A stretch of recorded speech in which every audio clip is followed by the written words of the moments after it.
Hello everyone, this is Justin from 2866 Robotics, and today I'm going to be talking to you about Booleans. Booleans are a data type just like ints, just like doubles, and just like floats. And just like those, you'll declare them by saying its name and giving it a name. So first of all, let's make a Boolean called x.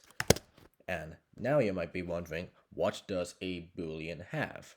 Because ints have whole numbers, floats and doubles have decimal points, so what would a Boolean hold?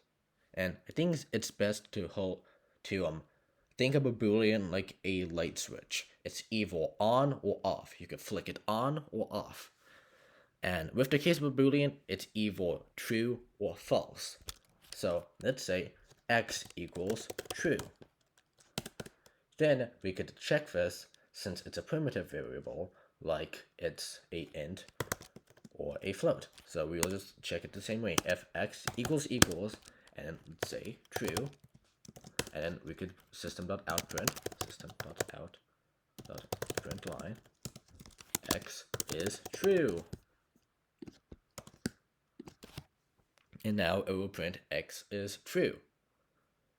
Now, you might be wondering, how would this be useful? How would something that can only hold a true or false value be useful?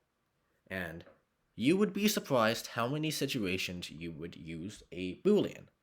So for example, let's say that you have a claw, and let's create a Boolean, and let's call this claw is open. And let's have claw be false.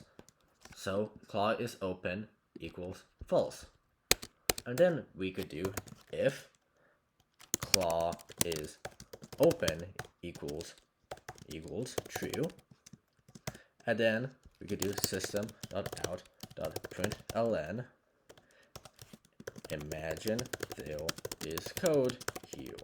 So let's say that if the claw is open, you want to raise the claw. So imagine there was code here for raising the claw.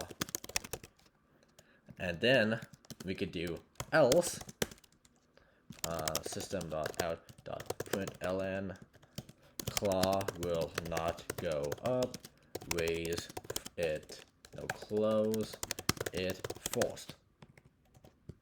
So now if we run this, since we were keeping track of this in a Boolean, imagine that we have a claw is open, false, and then since it's not, if claw is not open, that's the thing we want to check.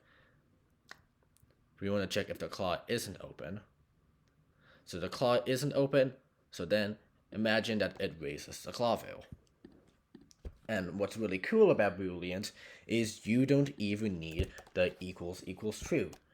If you just type this, if claw is open, it will imagine that you were checking if it's true. And then if you do exclamation point claw is open, it will check if it's false. So it can make your code extremely readable if you name it so that it's on the true value. So if I did if claw is closed, that wouldn't work. I would have to do exclamation mark, claw is closed, and that's a bit more difficult to read. But we could do if claw is open, then it would just read if claw is open. It's a very grammatically English human way of understanding it, and it makes your code easier to read if you do that. But of course, if you want to, for whatever reason, you could just do equals true anyways. But most people find it easier to just do it like this because it makes your code super easy to understand. Even if you had zero programming knowledge, if you told someone to look at this and say, what does this code do if claw is open? Well, I guess it does something if the claw is open. And they would be exactly right.